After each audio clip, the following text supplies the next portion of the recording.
Hey, Real Nerds listeners, your favorite host Ryan here to remind you that social media is great.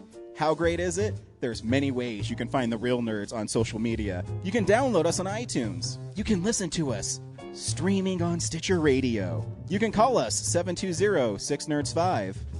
Aw man, our website is so cool. You can visit our website, realnerdspodcast.com. You want to leave some fan mail? Oh, that's so easy, realnerds@gmail.com. Twitter, we got it, @real_nerds. You can even like us on Facebook. Thank you so much, and hey, enjoy the show.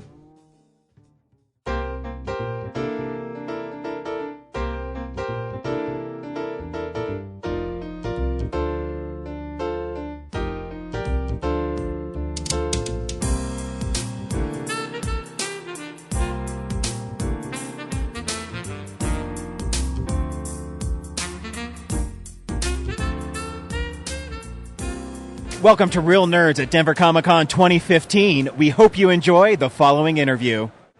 Welcome to Real Nerds Podcast at Denver Comic-Con 2015 yet again. And we are joined by two talented young men. And they're going to introduce themselves and what they do right now. Go. My name is Andy Bethune, and I'm the lead singer of the Stubby Shillelaghs. My name is Ryan Knapp. I'm the bass player and guitar player for the Stubby Shillelaghs. How do you play both at the same time? I trade off. On the Nice. songs that I play the bass on, our mandolin player, Shaughnessy, plays the guitar. And then Cool. the songs that I play the guitar, he plays the mandolin. Yeah, we had Shaughnessy on here last year. Absolutely. And he was fun. I expect you guys to live up to the high standards. Prepare to be disappointed. Okay, I guess. So what's new, guys? Is this your second year at Denver Comic-Con? Well, This is so our this third is our year. second year actually playing at the con itself. This is our third year being involved with it. Usually we play the kickoff party where they introduce the new Breckenridge beer for it. So we've been doing that for a couple of years as well. But yeah, this is our second year playing at the con on the floor for all of you nerds out there. So. Heck yeah. And I guess I should also start by saying, what kind of music do you guys play? We are a Celtic, nerdy, folk, awesome band. I love that. And if I go to Best Buy, what section would that be in? It would be under the Wherever not the in Best Buy awesome section. CDs are. Yes.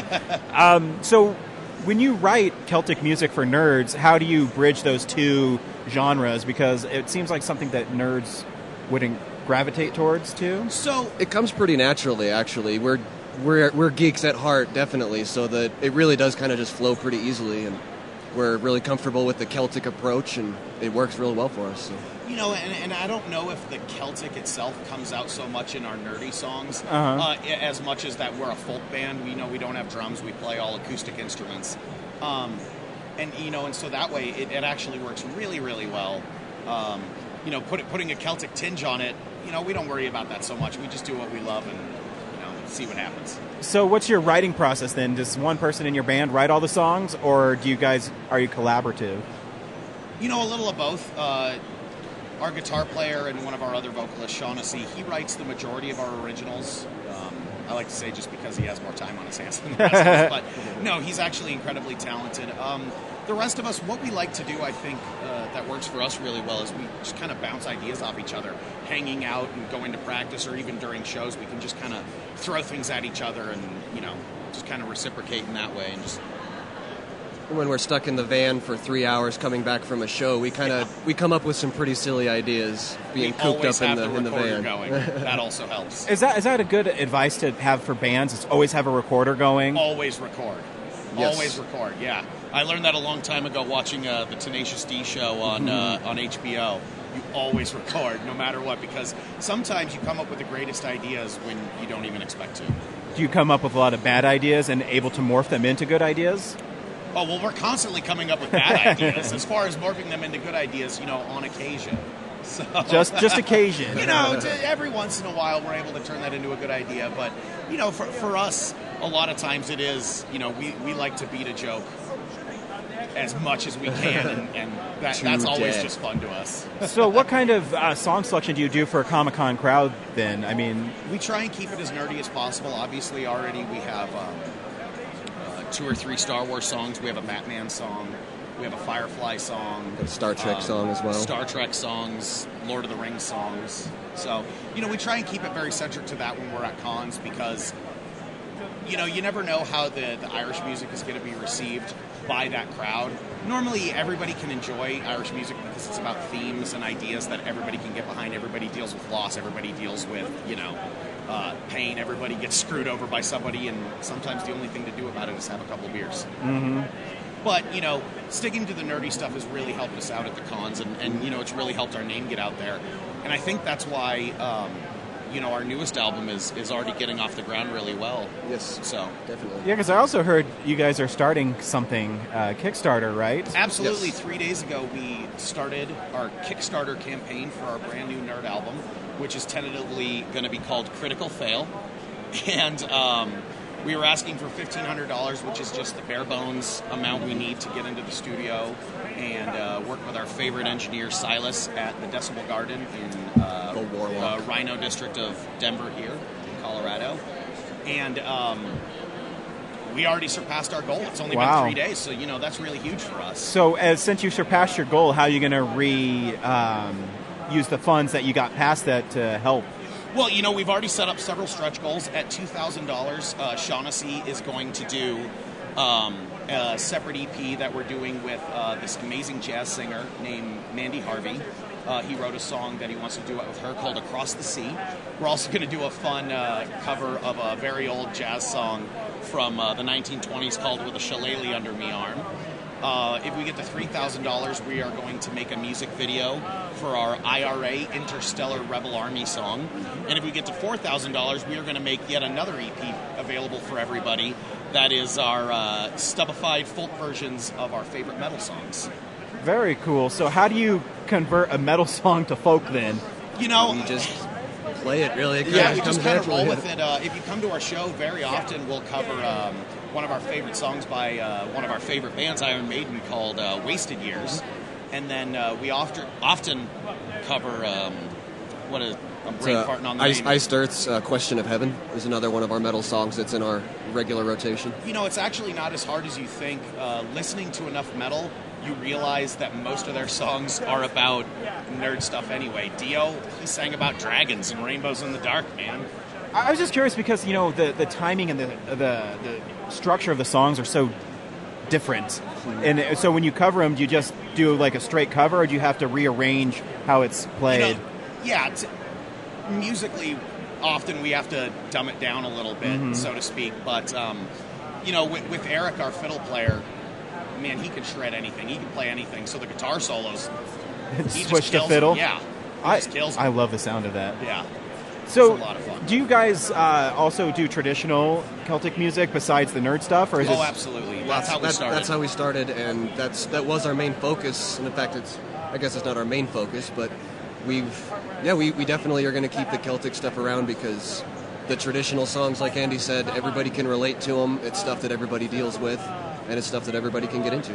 And those songs are kind of timeless. If you go to our shows, you'll notice that there are people of all ages, of every ethnic background, of every musical background, that enjoy what we do because it's about, raising a pint, banging your hand on the table, and just kind of forgetting about your woes for an evening and just having fun.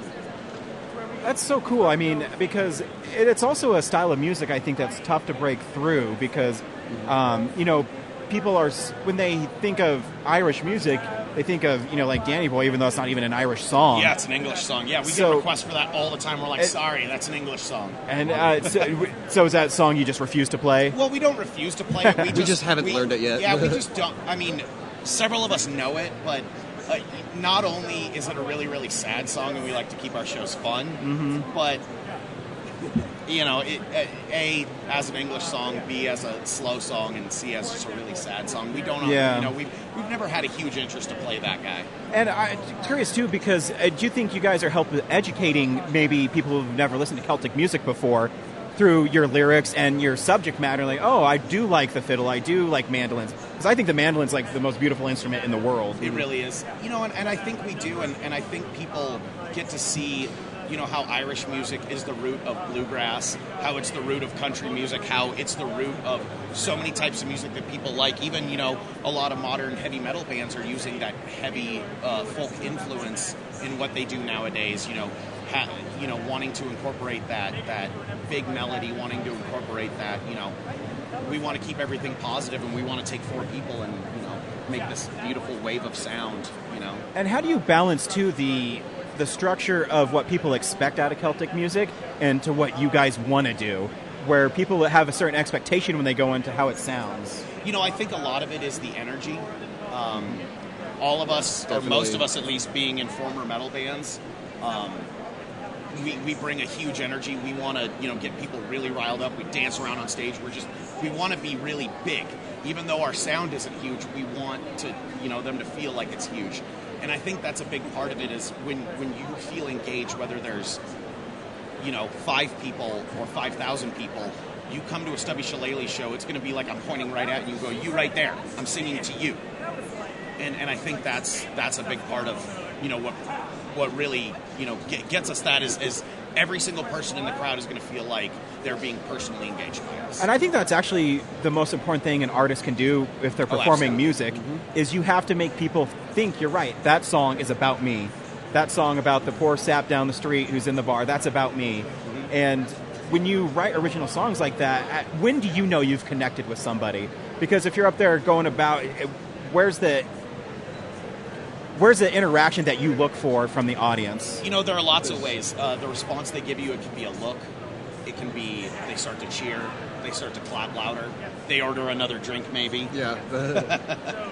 Because I imagine sometimes when you're on stage, is it a blur, or are you able to notice people while you're doing it because you're so used to singing the songs and you're so used to performing the songs? Being in the moment, we definitely can notice like when people are getting into it, and we can focus on them, and we can definitely get those people really into it, because once there's one guy going crazy and pounding on the bar singing along, everybody else is going to join in too, and then it's just going to be a rowdy fun time. So. And do you guys have a set list, or will you change it based on audience reaction? We don't ever write a set list.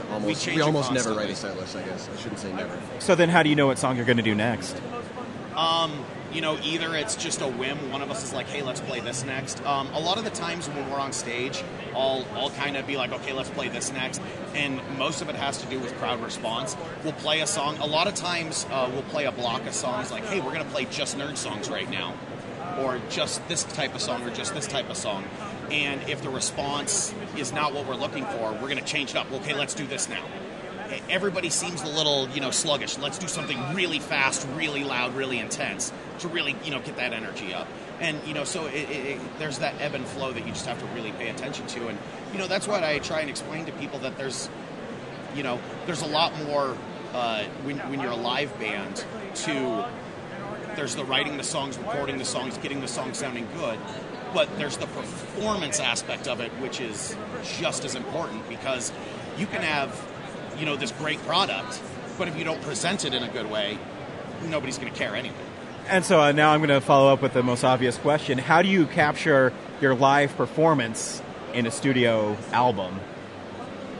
You know, that's actually a really difficult thing, and I think a lot of how we do it is by, a lot of times when we're cutting tracks, the rest of us are there like encouraging each other and listening, and we're in visual range of each other, so we can, you know, be part of that excitement and just kind of feel that energy, because that's very important to us. Because, I mean, as an instrument player, how do you get the energy to play when you're not playing to anybody and translate it? It is pretty difficult, actually, and I personally think that recording in a studio is the most nerve-wracking and difficult thing to do, simply because that microphone will hear everything. And like you said, there's no audience to get you pumped up, and it's just a much different experience, and which is why I think our live albums that we've recorded have been such a special thing for me, because that it's a live show, and it's all the energy, all the crowd's antics, and everything included in there. Do you like the mistakes you make live, though, when you listen to the album? Let's say you like pluck something wrong, or you hit a note the wrong way. Is it something you like, or do you try to wash those out of your albums? Well, I don't know if we would call it something we like, but especially our last live album that we recorded last January, Ishkabaha, The Water of Live. The whole point of it, our first live album, Parental Advisory Live, we recorded over several nights, and we got to pick and choose which songs we liked, which ones, you know, we messed up the least. But with this one, we were like, you know, we want people to know exactly what a Stubby Shillelaghs show sounds like. And sometimes we mess up. Sometimes we get too drunk. Sometimes goofy shit happens, and you just have to roll with it.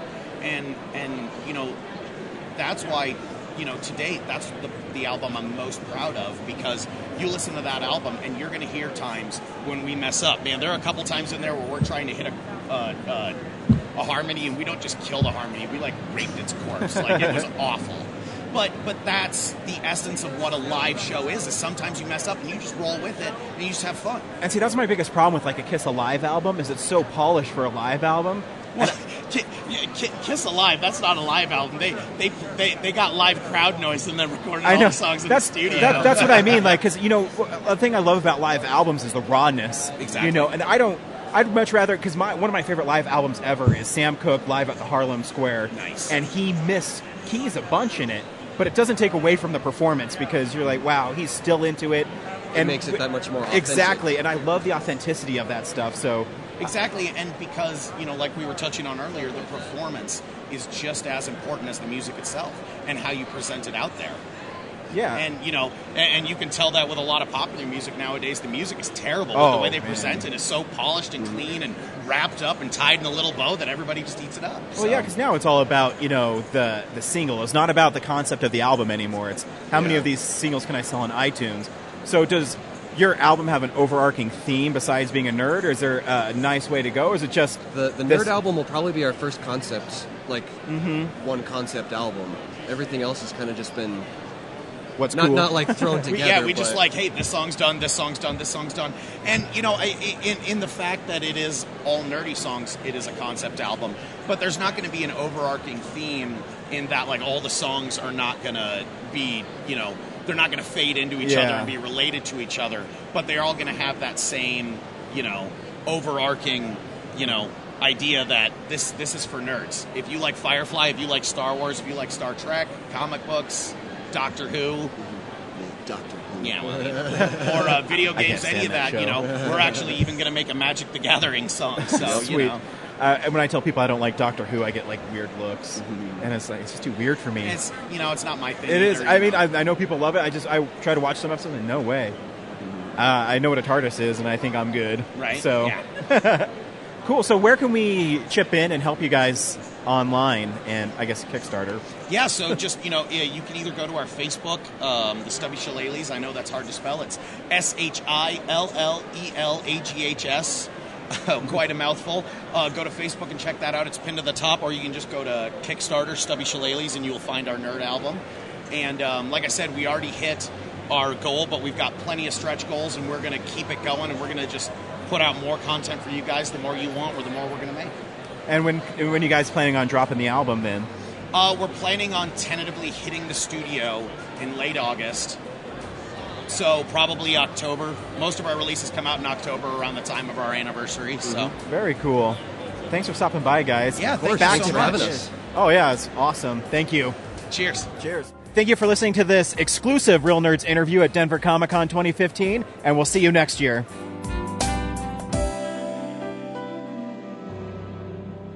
Visit our website, realnerdspodcast.com. You can tweet us at real_nerds. You can email us even, realnerds@gmail.com. Like us on Facebook. Hey, stream us on Stitcher. You want to call us? 720-6nerds5. And download us on iTunes. Just search Real Nerds. Thank you, Joe Kempter, for the wonderful voiceover. And also Spark Mandrill for the wonderful late-night jazz smooth sounds of movies. You can find him on SoundCloud. This has been a Nebulous Visions production.